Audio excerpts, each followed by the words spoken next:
Hi friends, welcome to my channel ఇరుపుతుల voice of competitive exams. మనము ఈరోజు ఈ వీడియోలో హిస్టరీకి సంబంధించి సాంఘిక సంస్కరణ ఉద్యమాలు లేదా సాంస్కృతిక పునరుజ్జీవన ఉద్యమాలు, సింపుల్గా చెప్పాలంటే కదా సంఘ సంస్కర్తల గురించి మనం ఈ వీడియోలో తెలుసుకుందాం.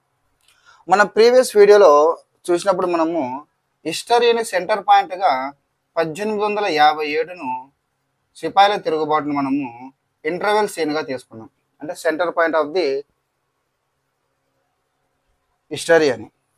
దీనికి ముందు ఉన్నటువంటి పాలన మనం ఏమన్నాము, ఒక కంపెనీ పాలన అని పిలిచాం. దీని తర్వాత ఉన్నటువంటి దాన్ని ప్రత్యక్ష పాలన అని పిలిచాం. అంటే ఇది 1757 ప్లాసీ యుద్ధంతో మొదలు పెడితే ఇక్కడ ఎండింగ్ 1947 మనకు స్వాతంత్రంతో ముగుస్తుంది. దీన్ని నేను సింపుల్గా బిఐ పార్ట్ 1 అని, దీన్ని బిఐ పార్ట్ 2 అని పిలుస్తాను. బిఐ పార్ట్ 1 అంటే British India part 1, British India part 2. ఇక్కడ వరకు జరిగినటువంటిదంతా మనకు యుద్ధాలు అనేటటువంటివి ఉంటాయి. యుద్ధాలు, పోరాటాలు, రాజులు వారు చేసినటువంటి యుద్ధాలు మొదలైనవి ఉంటాయి.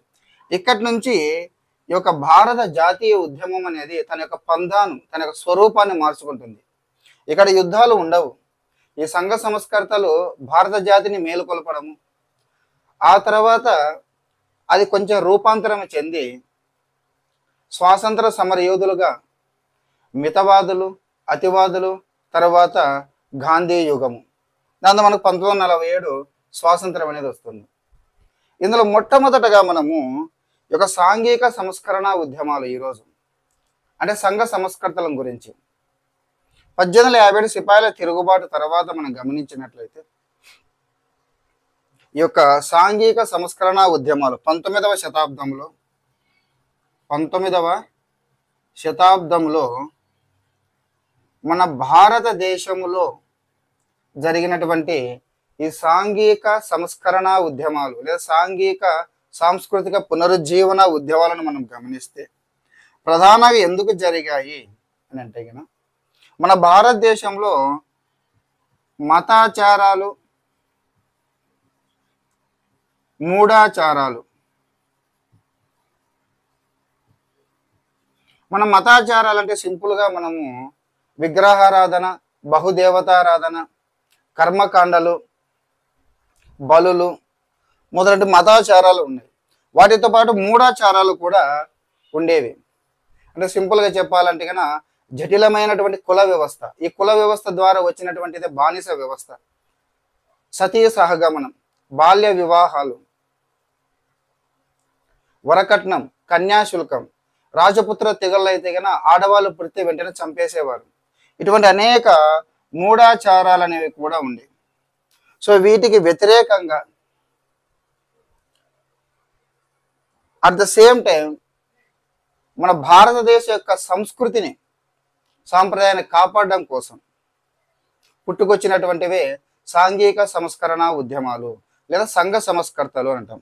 సింపుల్గా చెప్పాలంటే ఇక్కడ మనము సంఘ సంస్కర్తల గురించి చదువుతాం.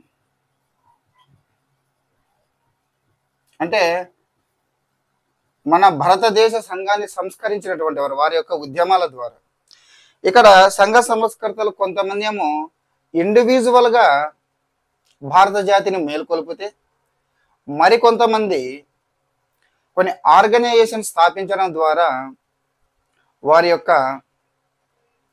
సిద్ధాంతాలను, ఆశయాల ద్వారా భారత జాతిని మేలుకొల్పారు. అందులో మన ప్రధానమైనటువంటివి మొట్టమొదటిది బ్రహ్మ సమాజం,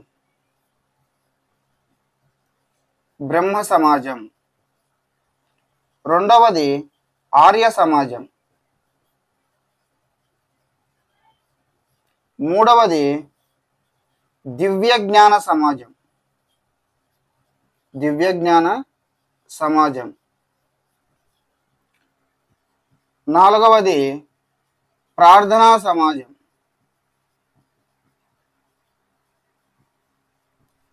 ఐదవది Ramakrishna mission, Ramakrishna mission. So ఇటువంటి ఆర్గనైజేషన్స్ ద్వారా బ్రహ్మ సమాజం, ఆర్య సమాజం, దివ్యజ్ఞాన సమాజం, ప్రార్థనా సమాజం, రామకృష్ణ మిషన్ వంటి ఇటువంటి ఆర్గనైజేషన్స్ ద్వారా కొంతమంది సంఘ సంస్కర్తలు భరత జాతిని మేలుకొల్పారు. మనము ఇప్పుడు ఒక్కొక్క ఆర్గనైజేషన్ గురించి, అందులో ఉన్నటువంటి సంఘ సంస్కర్తల గురించి మనము తెలుసుకుందాం. సో సాంఘిక సంస్కరణ ఉద్యమం లేదా సాంఘిక సాంస్కృతిక పునరుజ్జీవన ఉద్యమంలో మనం మొట్టమొదటిగా చెప్పుకునేటటువంటిది బ్రహ్మ సమాజం. బ్రహ్మ సమాజం. ఈ బ్రహ్మ సమాజాన్ని 1828 ఆగస్టు 20వ తారీఖున రాజా రామ్మోహన్ రాయ్ స్థాపించారు. ఈ బ్రహ్మ సమాజాన్ని అప్పుడు మనకు 3 ప్రెసిడెన్సీలు ఉండేవి, ప్రధాన ప్రెసిడెన్సీలు. Bengal presidency, Madras presidency, Bombay presidency అని. ఈ యొక్క బ్రహ్మ సమాజాన్ని రాజా రామ్మోహన్ రాయ్ బెంగాల్ ప్రెసిడెన్సీ కేంద్రముగా బ్రహ్మ సమాజాన్ని స్థాపించారు 1828 ఆగస్టు 20. ఈ బ్రహ్మ సమాజాన్ని స్థాపించడానికి ప్రధానమైనటువంటి ఉద్దేశం లేదా ప్రధానమైన కారణం ఏమిటంటే, ఒక భరత జాతిలో, భారతీయ సంస్కృతిలో, సాంఘిక ఆచారాలలో ఉన్నటువంటి ఈ మూఢాచారాలను, మూఢ విశ్వాసాల నుంచి భారతీయులను మేలుకొల్పాలి అన్నది ప్రధాన ఉద్దేశం. ఈ బ్రహ్మ సమాజంలో మనము 3 వ్యక్తుల గురించి మనము కాంపిటేటివ్ ఎగ్జామ్ పాయింట్ ఆఫ్ వ్యూలో 3 వ్యక్తుల గురించి చదువుకుంటాం. ఒకటి రాజా రామ్మోహన్ రాయ్, రెండవది దేవేంద్రనాథ్ ఠాగూర్, మూడో వ్యక్తి కేశవ చంద్రసేన్. ఇక్కడ ప్రతి అభ్యర్థి గుర్తుంచుకోండి, మన ఎనీ కాంపిటేటివ్ ఎగ్జామ్లో కానీ మనకు అడిగేటటువంటిది సంఘ సంస్కర్తలు, అతివాదులు, మితవాదులు, ఏ వ్యక్తి గురించి కూడా, ఏ స్వాతంత్ర సమరయోధుడి నుంచి కూడా, ఏ జాతీయవాదిని గురించి కూడా నువ్వు చదివినప్పుడు అందులో ప్రధానంగా 4 భాగాలు, 5 భాగాలను పెట్టుకోవచ్చు. Top B and other. దీని నుంచే మనకు ప్రశ్నలు వస్తాయి. టాప్ బి అండ్ అదర్ ఇది జస్ట్ కోడ్. నీ ఏ వ్యక్తి గురించి చదివినా కానీ 1, 2, 3, 4, 5 ఈ 5 పాయింట్లే చదువుతావు. టాప్ బి అండ్ అదర్స్ అనే పాయింట్లు మాత్రం చదువుతాం. టీ అంటే టైటిల్, ఆ వ్యక్తికి ఉన్నటువంటి బిరుదులు. ఓ అంటే ఆర్గనైజేషన్, అంటే ఆ వ్యక్తి స్థాపించినటువంటి సంస్థలు. పి అంటే పేపర్, అంటే ఆ వ్యక్తిని స్థాపించినటువంటి పత్రికలు లేదా నడిపినటువంటి పత్రికలు. బి అంటే బుక్స్, ఆ వ్యక్తి రచించినటువంటి పుస్తకాలు. తర్వాత అతని జీవిత చరిత్రలో, అతని జీవితంలో జరిగిన ముఖ్య సంఘటనలు లేదా అతను సాధించిన విజయాలు, అటువంటి ఇంపార్టెంట్ పాయింట్స్ గురించి చదువుతాం. ఇందులో ఫస్ట్ మనము రాజా రామ్మోహన్ రాయ్ గురించి చదువుతున్నాం. మొట్టమొదటి వ్యక్తి రాజా రామ్మోహన్ రాయ్. రాజా రామ్మోహన్ రాయ్ మనం తీసుకుంటే ఫస్ట్ టీ అంటే టైటిల్, బిరుదులు. సో ఇక ఇతనుకున్న బిరుదులు మనం చూస్తే గన ఒక చిన్న కోడ్ ద్వారా మనం గుర్తుపెట్టుకోవచ్చు. ఫాదర్ ఆఫ్ ఎంపీ ఎవరంటే రాజా రామ్ అని గుర్తుపెట్టుకోండి. రాజా రామ్మోహన్ రాయ్ ఉన్నటువంటి టైటిల్స్, బిరుదులు ఏంటివంటే కనుక ఫాదర్ ఆఫ్ ఎంపీ రాజా రామ్ అంటే father of modern India, father of Bengal, భారత పునరుజ్జీవన పితామహుడు, మేకర్ ఆఫ్, ఎం అంటే maker of modern India, pioneer of new India. This is very very important. Raja అనేది వెరీ వెరీ ఇంపార్టెంట్. రాజా అన్న బిరుదును రెండవ అక్బర్ ఇచ్చాడు. రాజా అన్నటువంటి బిరుదును ఎవరిచ్చారంటే కన్నా రెండవ అక్బర్, కడపటి మొఘల్ చక్రవర్తి రెండవ అక్బర్ రాజా అన్న బిరుదునిచ్చాడు. తర్వాత రామ్ రాయ్ అనేటటువంటి వంశపారపర్యంగా వచ్చినటువంటి బిరుదు. సో మొట్టమొదటి ఫాదర్ అంటే father of modern India, father of Bengal, భారత పునరుజ్జీవన పితామహుడు. ఎం అంటే maker of modern India, P అంటే పయనీర్ ఆఫ్ న్యూ ఇండియా. రాజా అన్న బిరుదును రెండవ అక్బర్ ఇచ్చాడు. రామ్ రాయ్ అనేది వంశపారపర్యంగా వచ్చినటువంటి బిరుదు. సో బిరుదులు అయిపోయింది. నెక్స్ట్ ఇది ఓ అంటే ఆర్గనైజేషన్. రాజా రామ్మోహన్ రాయ్ మొదట డిగ్బీ అనేటటువంటి జిల్లాలో ఒక మేజిస్ట్రేట్ వద్ద దివాన్గా పనిచేసేవాడు. 1814లో ఆ ఉద్యోగాన్ని వదిలేసి భారత్ జాతిని మేలుకొల్పాలి, అందులో ఉన్నటువంటి మూఢ విశ్వాసాలను గురించి ప్రజలను చైతన్యపరచాలి అని మొట్టమొదటగా అతను స్థాపించిన ఆర్గనైజేషన్ 1815 ఆత్మీయ సభ. మొట్టమొదటి ఆర్గనైజేషన్ పేరు అంటే కన్నా ఆత్మీయ సభ. దీన్నే మనము ఫ్రెండ్లీ అసోసియేషన్ అని అంటాం. ఇదే తర్వాతి కాలంలో 1828లో బ్రహ్మ సమాజంగా రూపాంతరం చెందింది. బ్రహ్మ సమాజం, ఆత్మీయ సభ అంటే ఫ్రెండ్లీ అసోసియేషన్, బ్రహ్మ సమాజం అంటే కన్నా సొసైటీ ఆఫ్ గాడ్. ఇవి రాజా రామ్మోహన్ రాయ్ స్థాపించిన సంస్థలు. నెక్స్ట్ పేపర్ అంటున్నాం, పేపర్స్. మొట్టమొదటి సంవాద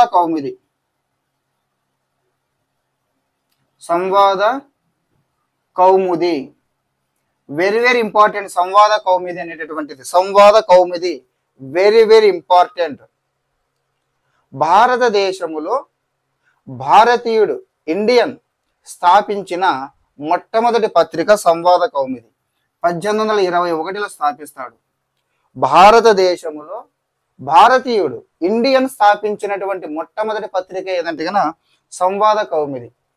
అదే భారతదేశములో స్థాపించబడిన మొట్టమొదటి పత్రిక ఏదంటే కన్నా 1780లో జేమ్స్ అగస్టిన్ హక్కీ స్థాపించిన 1780లో జేమ్స్ అగస్టిన్ హక్కీ స్థాపించినటువంటి బెంగాల్ గెజెట్. ఇక ఇక్కడ మనం మళ్ళీ బ్యాక్ వస్తే రాజా రామ్మోహన్ రాయ్ సంవాద కౌముది యాజ్ ఏ ఇండియాలో స్థాపించిన మొట్టమొదటి పత్రిక సంవాద కౌముది 1821. మిరాతుల్ అక్బర్, ఇది భారతదేశంలో స్థాపించబడినటువంటి మొట్టమొదటి పర్షియన్ పత్రిక మిరాతుల్ అక్బర్. బంగదూత అండ్ చివరిది బ్రాహ్మణ్ సేవద్.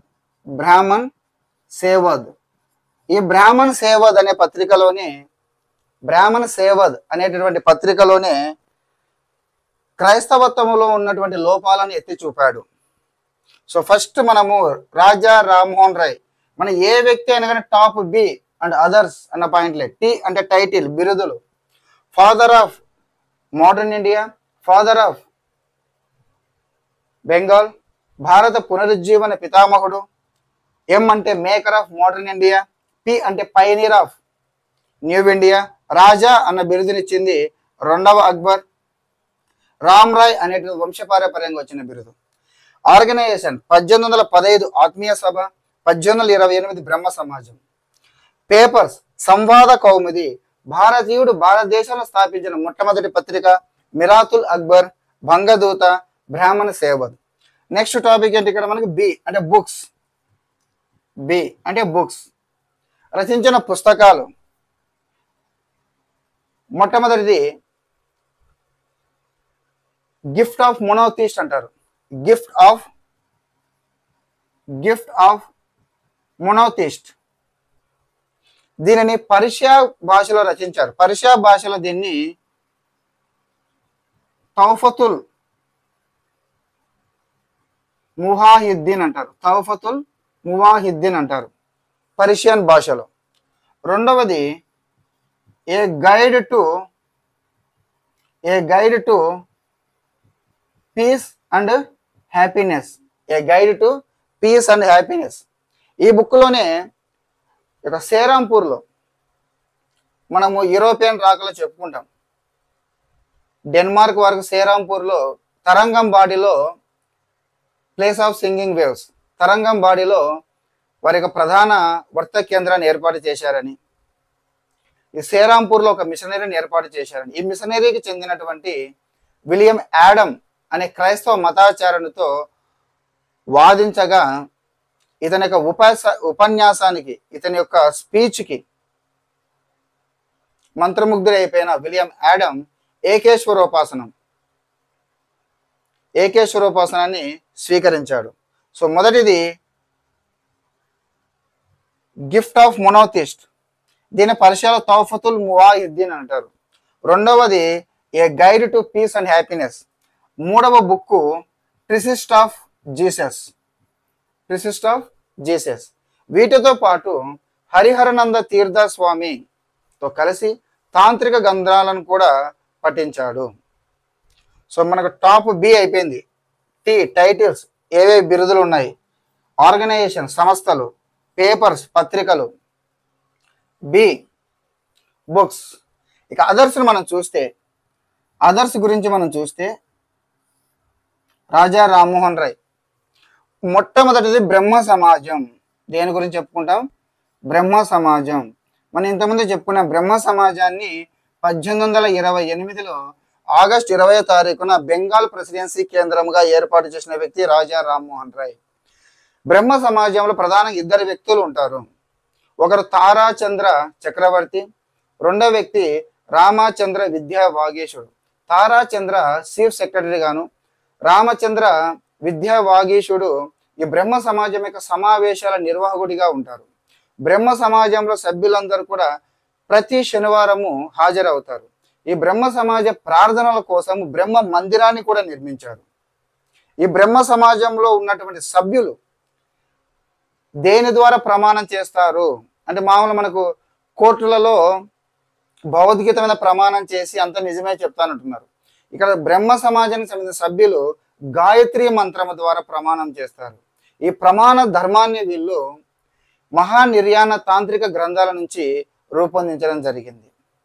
అసలు బ్రహ్మ సమాజం యొక్క లక్ష్యాలు మరి ఉద్దేశాలు, సిద్ధాంతాలు తీసుకుంటే ఏకేశ్వరోపాసనం, దేవుడు ఒక్కడే, ఏకేశ్వరోపాసనం, విగ్రహారాధనను ఖండించడము, బహుదేవతారాధనను ఖండించడము, బాల్య వివాహాలకు వ్యతిరేకత, సతీ సహగమనానికి వ్యతిరేకం అంటే మూఢాచారాలకు వ్యతిరేకం, ఆస్తిలో మహిళలకు హక్కు ఉండాలని. సో ఇది బ్రహ్మ సమాజం యొక్క సిద్ధాంతాలు, లక్ష్యాలు, ఆశయాలు. ఇక very very very very important, ఇతని కృషి ఫలితంగానే 1829 డిసెంబర్లో విలియం బెంటింగ్ 1829 డిసెంబర్లో విలియం బెంటింగ్ సతీ సహగమన నిషేధ చట్టాన్ని తీసుకొని వచ్చాడు. సతీ సహగమన నిషేధ చట్టాన్ని తీసుకొని వచ్చాడు. దీన్ని రెగ్యులేషన్ ఆఫ్ 17 అంటారు. ఏమంటారు? రెగ్యులేషన్ ఆఫ్ 17 అని పిలుస్తారు. సతీ సహగమన నిషేధ చట్టాన్ని రెగ్యులేషన్ ఆఫ్ 17 అంటారు. తర్వాత రాజా రామ్మోహన్ రాయ్ భారతదేశంలో విద్యాభివృద్ధి కోసం చాలా కృషి చేశాడు. ఇతని కృషి ఫలితంగానే లార్డ్ మెకాలే, మన 1833 చార్టర్ చట్టంలో తెలుసుకుంటాం, లార్డ్ మెకాలే న్యాయ సభ్యుడు, ఈ యొక్క governor general of Bengal, governor general of ఇండియాలో కార్యనిర్వాహక సభ్యుడిగా జాయిన్. మన మొట్టమొదటి లా కమిషన్ చైర్మన్ ఎవరంటే కన్నా మనకి లార్డ్ మెకాలే. రాజా రామ్మోహన్ రాయ్ కృషి ఫలితంగా లార్డ్ మెకాలే భారతదేశంలో పాశ్చాత్య విద్యను ప్రవేశపెట్టాడు. ఇంగ్లీష్ మీడియాని, ఇంకా ప్యూర్ ఇంగ్లీష్ మీడియాని ప్రవేశపెట్టాడు.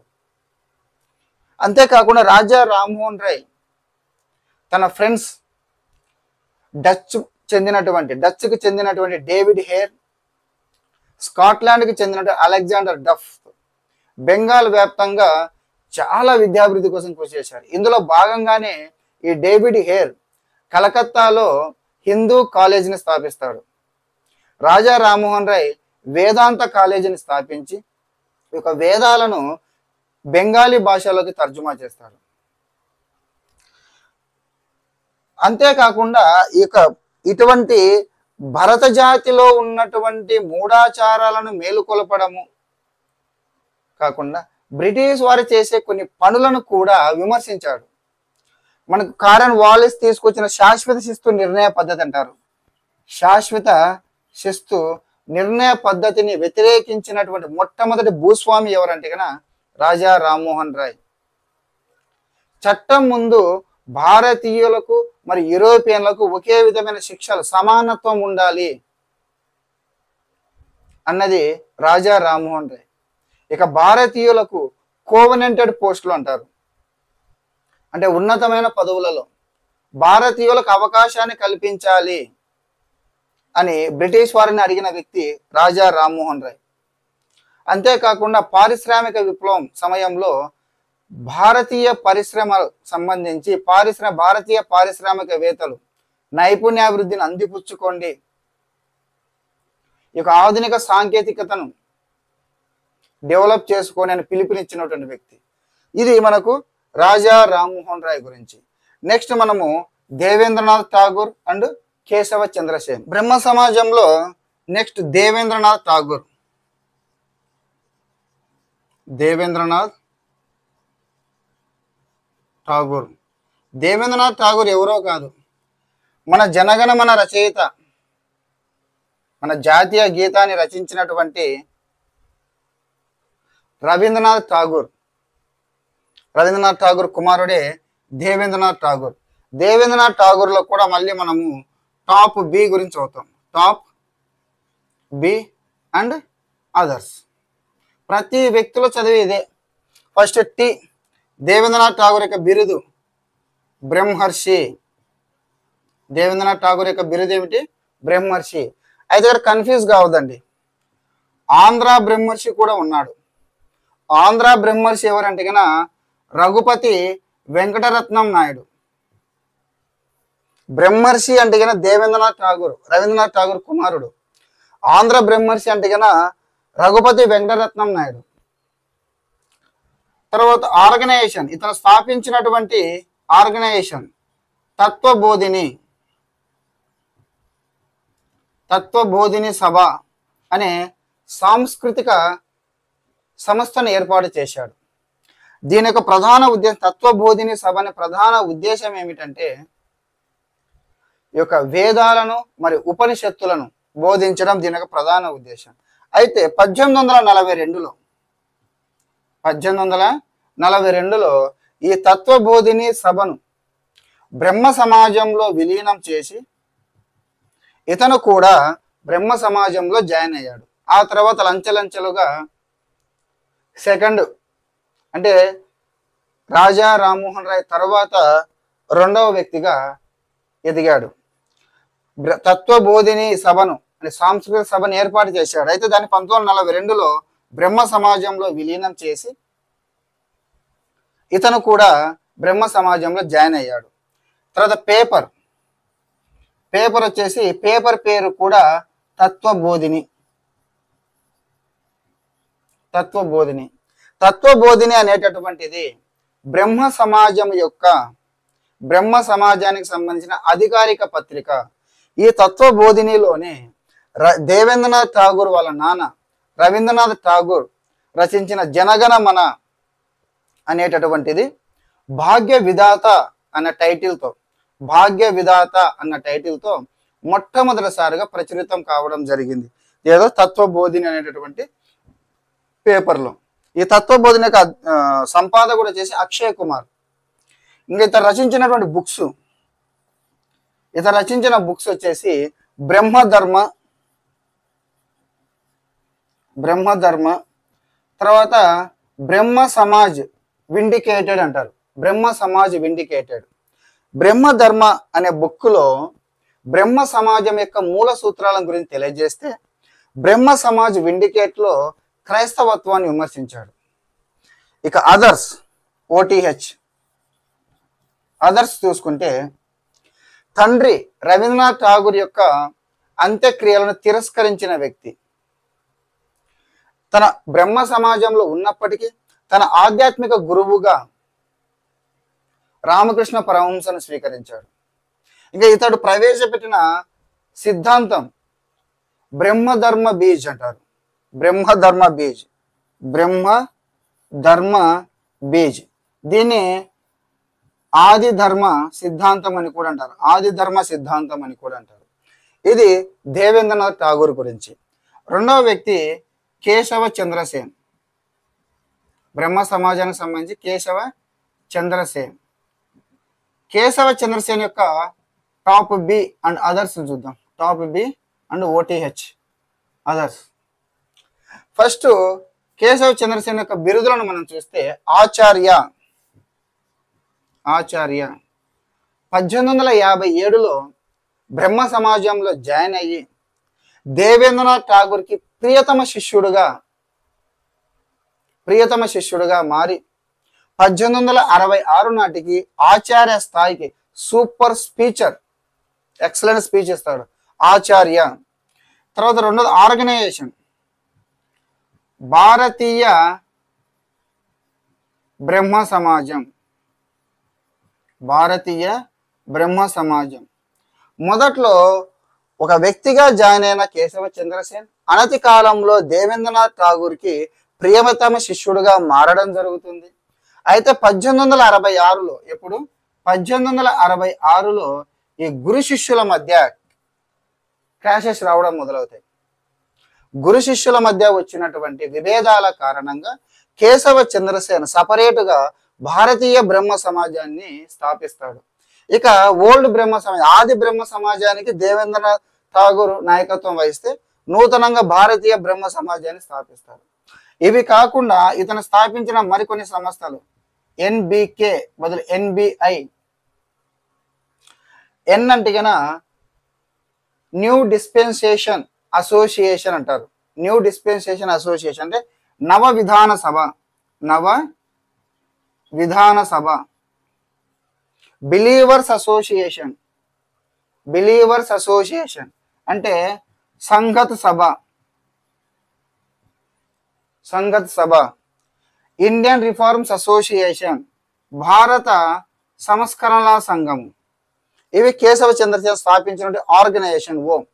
ఇక పేపర్స్, ఇతను స్థాపించిన పేపర్స్ చూస్తే Sulabh Samachar, Indian mirror, Indian mirror, Bhama బోధిని, ఆడవాళ్ళ కోసం భామా బోధిని. తర్వాత ధర్మతత్వ అన్న పేపర్స్ను స్థాపించాడు. ఇతను రచించిన బుక్స్ శ్లోక అని అంటే గన బ్రహ్మ సమాజంలో ఉండే ప్రార్థనల గురించి తెలియజేస్తుంది. ఇతడు ఇంట్రడ్యూస్ చేసినటువంటి నూతన కోడ్ నవ సంహిత. ఇక ఇతని యొక్క అదర్స్ ఓటీహెచ్ గురించి చూస్తే ఇతని యొక్క కృషి ఫలితంగానే 1872లో బ్రిటన్ ప్రభుత్వము నేటివ్ మ్యారేజ్ యాక్ట్ లేదా గవర్నమెంట్ మ్యారేజ్ యాక్ట్ అని అంటాం. సో ఈ యొక్క native marriage act government marriage act తీసుకొని వచ్చింది. ఏంది native marriage act government marriage act అంటే కదా ఈ యొక్క ఆడవారికి మగవారికి పెళ్లి వయసు నిర్ధారించడం జరిగింది. ఆడవారికి 14 సంవత్సరాలు, మగవారికి 18 సంవత్సరాలుగా నిర్ణయించారు. అయితే కేశవ చంద్రసేనే ఇంత కోసం కృషి చేసిన వ్యక్తి. ఇతనే దీనిని అధిగమించి ఓవర్ రూల్డ్ చేసి తన కుమార్తె 13 సంవత్సరాల కుమార్తెని కూచ్ బిహార్ రాజు అయినటువంటి మహారాజా నృపేంద్ర నారాయణకి ఇచ్చి వివాహం చేస్తాడు. దాంతో ఇతని కింద ఈ భారతీయ బ్రహ్మ సమాజంలో 3 వ్యక్తులు ఉంటారు. ఆనంద్ మోహన్ బోస్, శివనాథ శాస్త్రి, బిపిన్ చంద్రపాల్. వీరు 3 ఇతని నుంచి విడిపోయి వారు సాధారణ బ్రహ్మ సమాజాన్ని స్థాపిస్తారు. సో ఆది బ్రహ్మ సమాజం అంటే దేవేంద్రనాథ్ ఠాగూర్, భారతీయ బ్రహ్మ సమాజం అంటే కేశవ చంద్రసేన్, సాధారణ బ్రహ్మ సమాజం అంటే కన్నా ఆనంద్ మోహన్ బోస్, శివనాథ శాస్త్రి, బిపిన్ చంద్రపాల్. అప్పుడు ఈయన భారతీయ బ్రహ్మ సమాజాన్ని నియో బ్రహ్మ సమాజంగా కన్వర్ట్ చేస్తాడు. ఇది మొదటిది. తర్వాత మనం ఇంతకుముందు చెప్పుకున్నాం కేశవ చంద్రసేన్ సూపర్ స్పీచర్ అని. స్పీచ్ చాలా బాగా ఇస్తాడు. సో ఇతని స్పీచ్లకు ప్రభావితమైనటువంటి శ్రీధర్ నాయుడు ఒకరు. రెండో వ్యక్తి ఆత్మారాం పాండురంగ. ఈ శ్రీధర్ నాయుడు మద్రాసులో స్థాపించినటువంటి వేద సమాజంను దక్షిణ భారత బ్రహ్మ సమాజంగా మారుస్తాడు. ఇక ఆత్మారాం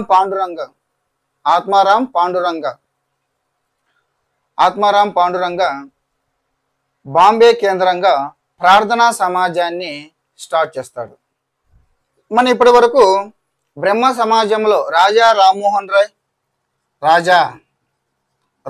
రాయ్, దేవేంద్రనాథ్ ఠాగూర్ మరియు కేశవ చంద్రసేన్ గురించి మనం తెలుసుకున్నాం. మరి ఇతర ప్రాంతాలలో ప్రధానంగా మనకి ఆంధ్ర ప్రాంతంలో మనం తీసుకున్నట్లయితే ఇక్కడ 4 వ్యక్తులను గుర్తుంచుకోవాలి. ఎంవిఆర్పి. ఆంధ్ర ప్రాంతంలో బ్రహ్మ సమాజంలో జాయిన్ అయిన మొట్టమొదటి వ్యక్తి మున్నవ బుచ్చయ్య పంతులు. ఆంధ్ర ప్రాంతంలో బ్రహ్మ సమాజం వ్యాపింపజేయడానికి విశేష కృషి చేసిన వ్యక్తి వీరేశలింగం పంతులు. హైదరాబాద్ సంస్థానంలో బ్రహ్మ సమాజ విశేష వ్యాప్తి కృషి చేసిన వ్యక్తి రఘుపతి వెంకటరత్నం నాయుడు. ఇక అమెరికా మరియు ఇంగ్లాండ్ ప్రాంతాలలో బ్రహ్మ సమాజ వ్యాప్తి కృషి చేసిన వ్యక్తి ప్రతాప్ చంద్ర మజుందార్, పిసి మజుందార్. ఇక్కడ పిఠాపురం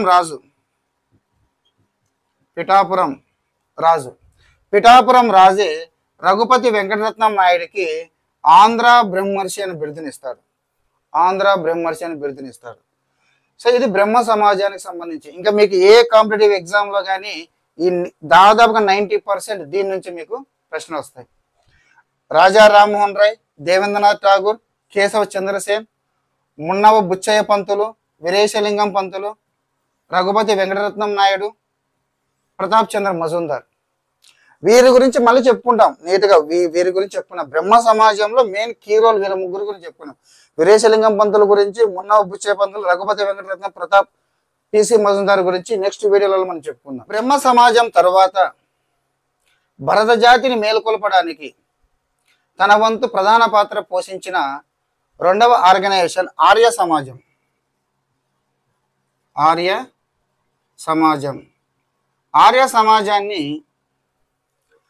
1875 ఏప్రిల్ 10వ తారీఖున బాంబే ప్రెసిడెన్సీ, మనకు బ్రహ్మ సమాజం బెంగాల్ ప్రెసిడెన్సీ కేంద్రంగా ఏర్పాటు చేయబడింది. బాంబే ప్రెసిడెన్సీ కేంద్రంగా ఏర్పాటు చేసిన వ్యక్తి స్వామి దయానంద సరస్వతి.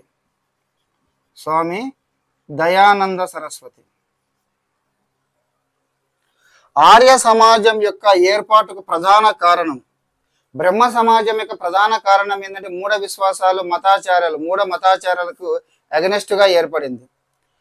సంఘంలో ఉన్న సాంఘిక ఆచార్యాలు వాటికి అగనెస్ట్ గా ఏర్పడింది. ఆర్య సమాజం ప్రధాన ఉద్దేశం వేద సంస్కృతి పరిరక్షణ అంటే వేద సంస్కృతిని కాపాడడం ఆర్య సమాజం యొక్క ప్రధాన ఆశయం. అయితే ఆర్య సమాజాన్ని మొదట్లో బాంబే కేంద్రంగా ఏర్పాటు చేసినప్పటికీ ఆ తర్వాత ఇది తదనంతర కాలంలో లాహోర్ ప్రధాన కేంద్రంగా తన కార్యకలాపాలను సాగించింది. దీని యొక్క మొట్టమొదటి శాఖను పంజాబ్లో ఏర్పాటు చేశారు. ఇక్కడ కూడా మనం బ్రహ్మ సమాజంలో ఎలాగైతే రాజా రామ్మోహన్ రాయ్, దేవేంద్రనాథ్ ఠాగూర్, కేశవ చంద్రసేన్ గురించి తెలుసుకున్నామో, ఇక్కడ మనము ప్రధానంగా ఈ యొక్క స్వామి దయానంద సరస్వతి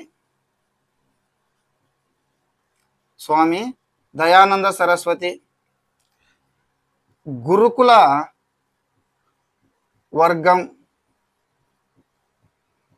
కళాశాల వర్గం, ఈ మూడింటి గురించి తెలుసుకుంటాం.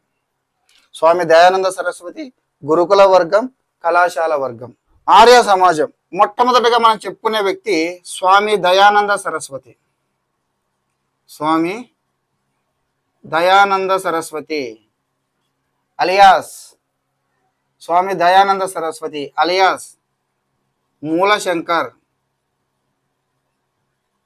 Are Mulji. Swami Dayananda Saraswati alias Moolshankar or Mulji. Moolshankar అనేటటువంటిది అసలు పేరు. స్వామి దయానంద సరస్వతి అనే పేరు పెట్టింది ఈ మూలశంకర్ గురువు. మూల్జీ గురువు అంటే విరజానంద.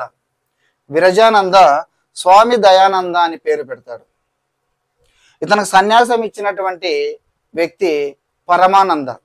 విరజానంద ఏమో స్వామి దయానంద సరస్వతి అని పేరు పెడితే సన్యాసం ఇచ్చినటువంటి వ్యక్తి ఇతనికి పరమానంద.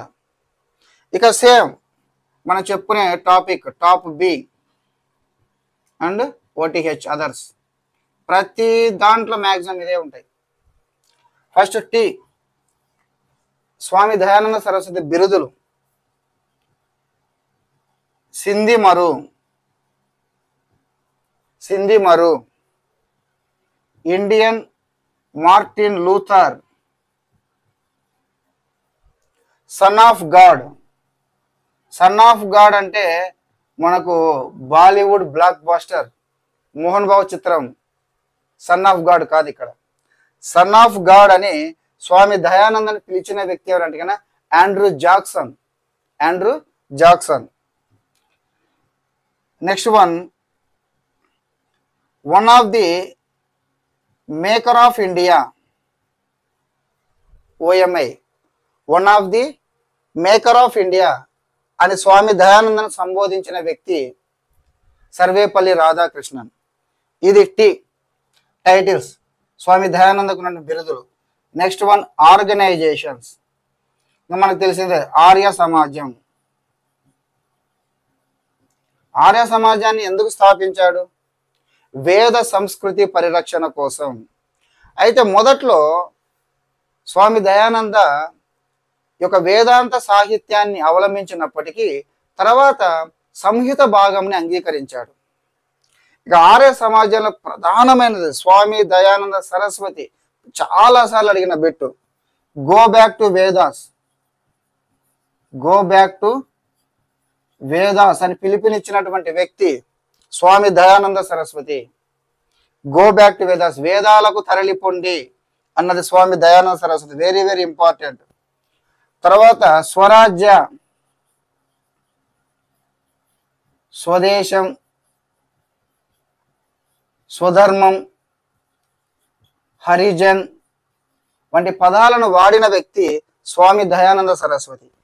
స్వామి దయానంద సరస్వతి వాడిన తర్వాత గో బ్యాక్ టు వేదాస్ అయిపోయింది. స్వరాజ్య, స్వరాజ్య మరియు ఇండియా ఈజ్ ఫర్ ఇండియన్స్ అన్న పదాలను స్వామి వివేకానంద వాడిన తర్వాత బాలగంగాధర తిలక్ వాటిని విస్తృత ప్రాచార్యంలోకి తీసుకురావడం జరిగింది. ఇక తర్వాత హరిజన్, హరిజన్ అనే పదాన్ని స్వామి దయానంద సరస్వతి వాడాడు. ఆ తర్వాత మహాత్మా గాంధీని విస్తృత ప్రాచుర్యంలోకి తీసుకొచ్చాడు. స్వామి దయానంద సరస్వతి యొక్క సిద్ధాంతం ఏంటంటే సత్యమేవ జయతే, సత్యమేవ జయతే. సో ఇది ఆర్గనైజేషన్, ఆర్య సమాజాన్ని గురించి. ఆర్య వేద సంస్కృతిని పరిరక్షించడము, భారత జాతి సమైక్యత. వీళ్ళు కూడా ఏకేశ్వరోపాసనాన్ని నమ్మారు. ఆర్య సమాజం భక్తులు ఏకేశ్వరోపాసనాన్ని నమ్మారు. మూడవది పేపర్స్. పేపర్స్ మనకి ఎలాగైతే బ్రహ్మ సమాజం యొక్క అధికారిక పత్రిక తత్వబోధిని. తత్వబోధిని ఎవరు ఏర్పాటు చేశారు? దేవేంద్రనాథ్ ఠాగూర్ ఏర్పాటు చేశారు. వీరి యొక్క పేపర్ వచ్చేసి వైదిక ఆదర్శ. వైదిక ఆదర్శ. ఈ వైదిక ఆదర్శ అన్నదాన్ని మనకు పండిట్ నరేంద్రజీ, పండిట్ నరేంద్రజీ స్థాపించాడు. ఆర్య సమాజానికి సంబంధించిన పత్రిక వైదిక ఆదర్శాన్ని పండిట్ నరేంద్రజీ స్థాపించాడు. పండిట్ నరేంద్రజీ మనకు కాంపిటేటివ్ ఎగ్జామ్ పాయింట్ ఆఫ్ వ్యూలో చదివేటువంటి వ్యక్తులు కావచ్చు, మామూలుగా ప్రతి ఒక్క వ్యక్తికి 99% ఆంధ్ర కేసరి అంటే ఎవరో తెలుసు. ఆంధ్ర కేసరి అంటే ఎవరైనా టక్కున్న టంగుటూరి ప్రకాశం పంతులు అని చెప్తారు. పండిట్ నరేంద్రజీ తెలంగాణ కేసరి. పండిట్ నరేంద్రజీని ఏమంటారు? తెలంగాణ కేసరి అని పిలుస్తారు. పేపర్ అయిపోయింది. బుక్స్ మనకి ఎలాగైతే క్రైస్తవులు, హిందువులు, ముస్లింలు, సిక్కులు వీరికి బైబిలు, భగవద్గీత, ఖురాన్, ఆది గ్రంథ్ ఇటువంటివి ప్రామాణిక గ్రంథాలుగా ఉన్నాయో, ఆర్య సమాజానికి ప్రామాణిక గ్రంథం స్వామి దయానంద సరస్వతి రచించినటువంటి సత్యార్థ ప్రకాశిక. సత్యార్థ ప్రకాశిక. ఈ సత్యార్థ ప్రకాశికను తెలుగులోకి అనువదించిన వ్యక్తి ఆదిపూడి సోమనాథరావు. తర్వాత వేద ప్రకాశిక, వేద రహస్య, వేద భాష్య భూమిక వంటి గ్రంథాలను కూడా రచించాడు. సత్యార్థ ప్రకాశిక, వేద ప్రకాశిక, వేద రహస్య, వేద భాష్య భూమిక అనే గ్రంథాలను కూడా రచించాడు. ఇంకా నెక్స్ట్ అదర్స్. ఓటీహెచ్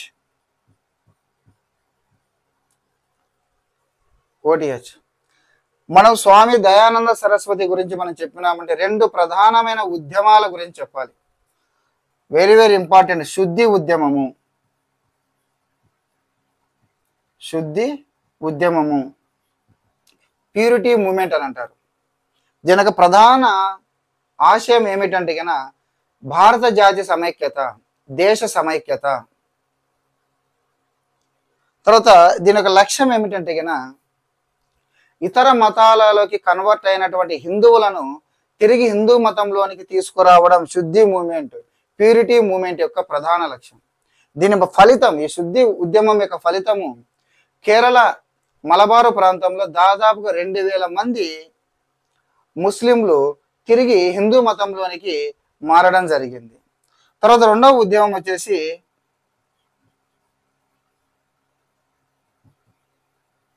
గో సంరక్షణ ఉద్యమం. గో సంరక్షణ ఉద్యమం. అంతేకాక స్వామి దయానంద సరస్వతి వేద సంరక్షణ కోసము, వేద సాహిత్యాన్ని సంరక్షించడం కోసం, వేద సంస్కృతిని కాపాడడం కోసమే కాకుండా ఈ వేద సాహిత్యంలో ప్రధానమైన నియోగ పద్ధతిని, నియోగ విధానాన్ని అవలంబించాడు. స్త్రీ పురుషులకు పెళ్లి వయసుని 16, 25గా నిర్ణయించాడు. స్త్రీ పురుషుల సమానత్వాన్ని కోరాడు. అయితే ఎందుకో మరి స్త్రీ పురుషుల సమానత్వాన్ని కోరినప్పటికీ స్త్రీ పురుషుల సహవిద్యను మాత్రము వ్యతిరేకించాడు. ఇక ఆర్య సమాజంలో ఉన్నటువంటి సభ్యులు, ప్రతి సభ్యులు కూడా వారి యొక్క సంపదలో 10% ఈ యొక్క పత్రికలకు, విద్యాలయాలకు దాన ధర్మాలు చేయాలి అని చెప్పాడు. అయితే మనకు స్వామి దయానంద సరస్వతి మరణించిన తర్వాత చూడండి, మరొకసారి స్వామి దయానంద సరస్వతి ఏదైనా కానీ టైటిల్ ఏమేమి బిరుదులు: సింధు మరి, Indian Martin Luther, son of God, తర్వాత one of the maker of India, organization Arya సమాజం, పేపర్ వైదిక ఆదర్శ, పండిట్ నరేంద్రజీ తెలంగాణ కేసరి, బుక్స్ సత్యార్థ ప్రకాశిక ఆర్య సమాజం యొక్క ప్రామాణిక గ్రంథం, వేద ప్రకాశిక, వేద రహస్య, వేద భాష భూమిక. అదర్ తీసుకునే ప్రధానంగా శుద్ధి ఉద్యమం, చాలా సార్లు అడిగిన బిట్టు, శుద్ధి ప్యూరిటీ మూమెంట్. దాని యొక్క ఆశయం ఏమిటి, లక్ష్యం ఏమిటి, ఫలితం ఏమిటి? నెక్స్ట్ 1883 ఆ టైంలో స్వామి దయానంద సరస్వతి మరణించిన తర్వాత రాను కొంచెం గ్యాప్ వచ్చి చివరికి 1892-93 ఆ ప్రాంతంలో 92-93 ఆ ప్రాంతంలో ఆర్య సమాజం రెండుగా విడిపోతుంది. ఒకటి గురుకుల వర్గం. మనకు బ్రహ్మ సమాజంలో కూడా దేవేంద్రనాథ్ ఠాగూర్, కేశవ చంద్రసేన్ ఇద్దరు విడిపోయి ఇతనేమో ఆది బ్రహ్మ సమాజం, అతనేమో భారతీయ బ్రహ్మ సమాజాన్ని స్థాపించుకుంటారు. ఒకటి గురుకుల వర్గం, రెండవది కళాశాల వర్గం. దీన్ని ఆధునిక పాఠశాల వర్గం అని కూడా అంటారు. ఎందుకు ఇలా విడిపోయిందని చూద్దాం. ఈ పేరులోనే ఉంది. ఈ వర్గం వారు ఏమంటారంటే కినా గురుకులాలు, విద్యాబోధనకి ఏముండాలి? గురుకులాలు ఉండాలి. ఈ గురుకులాల్లో సంస్కృతి అనేటటువంటిది విద్యాబోధనగా ఉండాలి. కేవలం బాలురు మాత్రమే చదవాలి, బాలికలకు లేదు పర్మిషన్. కేవలం బాలురు మాత్రమే చదవాలి, బాలికలు లేదు. గురుకులాలు అనేటటువంటిది ఉండాలి విద్యాబోధనకు. సంస్కృతి అనేటువంటిది బోధన భాషగా ఉండాలి. బాలులకు మాత్రమే చదువు అనేటటువంటి చెప్పాలి. ఈ గురుకుల వర్గాన్ని నాయకత్వం వహించింది స్వామి శ్రద్ధానంద. యాక్చువల్ ఇతని పేరు అలియాస్ స్వామి శ్రద్ధానంద అలియాస్ లాలా మున్షీరామ్. లాలా మున్షీరామ్ ఈ గురుకుల వర్గానికి నాయకత్వం వహించాడు. గురుకులాలు ఉండాలి, సంస్కృతి భాష, బాలురు మాత్రమే చదవాలి. ఆర్య సమాజానికి సంబంధించి స్వామి దయానంద సరస్వతి హరిద్వార్లో ఈ వేద గురుకులాలను ఏర్పాటు చేశారు. ఈ వేద గురుకులాలు ఈ హరిద్వార్ కేంద్రంగా చేసుకొని ఈ గురుకుల వర్గము వారి కార్యకలాపాలను కొనసాగించింది. ఇక స్వామి శ్రద్ధానంద ప్రత్యేకంగా తర్వాతి కాలం తదనంతర కాలంలో ఆర్య కన్య పాఠశాలను కూడా స్థాపించాడు. కళాశాల వర్గం లేదా ఆధునిక పాఠశాల వర్గం పేరులో ఉంది. వీరేమంటారు? Modern schools. ఇప్పుడు సింపుల్ మనకు తెలంగాణలో మనం తీసుకున్నట్టు గురుకులాలు ఉన్నాయి, మోడల్ స్కూల్స్ ఉన్నాయి. వీళ్ళు మోడల్ స్కూల్స్ కావాలంటారు. ఇందులో ఆంగ్లం అనేటువంటిది బోధన భాషగా ఉండాలి. బాలికలకు అంటే మారుతున్న ప్రపంచాన్ని బట్టి మారాలి. మనకు మోడర్న్ స్కూల్స్ అనేటటువంటి అంటే కళాశాల ఆధునిక పాఠశాలలు అనేటువంటి ఉండాలి. ఇందులో ఆంగ్లం అనేటువంటి విద్యా బోధనగా ఉండాలి. బాలికలకు ఇద్దరికి కూడా చదువు చెప్పాలి. దీనికి నాయకత్వం వహించినటువంటి వారు లాలా హంసరాజ and the great Lala Lajpat Roy. వీరు ఇందులో భాగంగా డ్యావ్ అంటే దయానంద్ ఆంగ్లో వేదిక్ పాఠశాలను ఏర్పాటు చేసి ఇక్కడ లాహోర్లో, ఇక్కడ హరిద్వార్లో ఉన్నట్టు వేద గురుకులాన్ని బేస్ చేసుకొని ఈ వర్గం పనిచేస్తూ ఉంటే లాహోర్లో దయానంద్ ఆంగ్లో వేదిక్ పాఠశాలను ఏర్పాటు చేసి లాలా హంసరాజు మరియు లాలా లజపతి రాయి ఈ వర్గాన్ని నాయకత్వం వహిస్తారు. లాలా లజపతి రాయి ఓరియంటల్ కాలేజీని కూడా స్థాపిస్తాడు. లాలా లజపతి రాయే మనకు ఏమని చెప్తాడంటే కన్నా ఆర్య సమాజం నా తల్లి, వైదిక ధర్మం నా తండ్రి అని చెప్పిన వ్యక్తి లాలా లజపతి రాయ్. సో ఫ్రెండ్స్, ఈరోజు మనము బ్రహ్మ సమాజము అది ఎందుకు ఏర్పడింది, అందులో ఉన్న ప్రముఖ వ్యక్తుల గురించి, ఆర్య సమాజము అది ఏర్పడడానికి కారణం ఏమిటి, అందులో ఉన్నటువంటి ప్రముఖ వ్యక్తుల గురించి మనం తెలుసుకున్నాం. నెక్స్ట్ వీడియోలో మిగిలిన 3 ఆర్గనైజేషన్స్,